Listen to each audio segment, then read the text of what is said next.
Oh, what's up? Half a day class. Uh, this is your classmate Matthew Savares.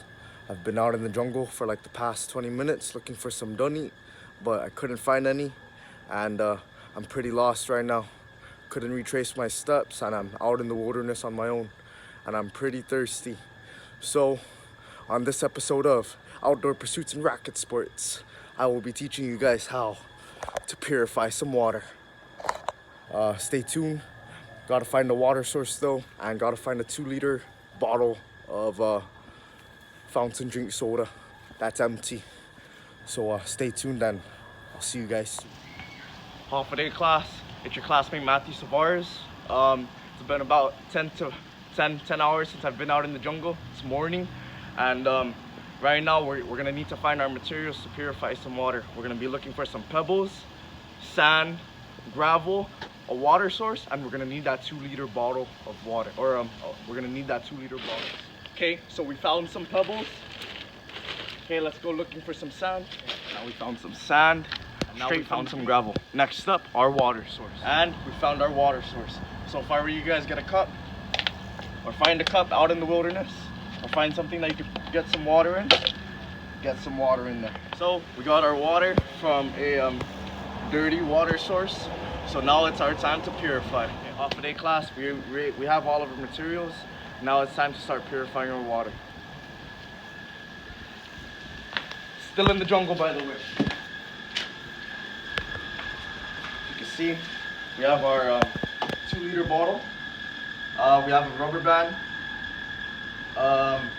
We have some paper towel. We have our dirty water, gravel, sand, and we have our pebbles. Let's get to it. What's up, class? So we're gonna need a knife, and we're gonna need that 2 liter bottle. So what we want to do is that we're gonna want to cut the bottle in half. So we cut the bottle in half. Now what we want to do now too is we want to remove the cap.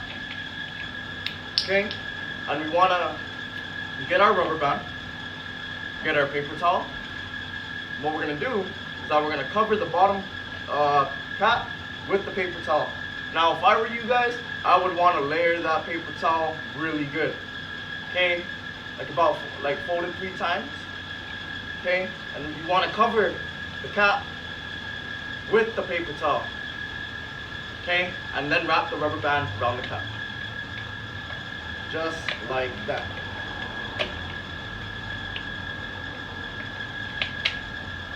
Okay, you want to make sure it's really secured up there, and making sure that none of the sediments are going to drop down from the cap. What's up, class? So the second step that we're going to be doing is that we're going to start filling up our bottle. Now we're going to start off with the pebbles, the gravel, and then to the sand. Now, when we fill up the bottle, we want to make sure we flip the cut up half upside down, and we're going to start filling that up with the pebbles. Now just pour the pebbles in there. What's up, class? So, as you guys can see, when we pour in our pebbles, it's a really thick section to it. Now, when we start layering it up to the sand, I'm gonna go through with you guys on why the sections are thick and why the sections are thin. Now, we're on to the second step now, where we're about to pour in our gravel. So we want to get our gravel. Okay, we want to make sure it's a really thin layer above the pebbles. Keep on pouring it in there until it covers up the pebbles entirely. Now, as you guys can look in the cup, it covers up our pebbles. Now, if you look from a side angle though, right, the pebbles are at the bottom and the gravel is the thinnest part. So we're on to our fourth step now, which is to place the sand in our filter. Now, what we want to do is that we know that the pebbles and the gravel are covering up the half of the bottle, half of the cut up bottle already. Now what we want to do is that we want to place the sand all over the top, just to make sure that filter actually works. So let's get to it. Let's get our sand. Being out in the jungle means that we barely have supplies. So we gotta use our hands. Now let's fill that cup up. Keep on doing it.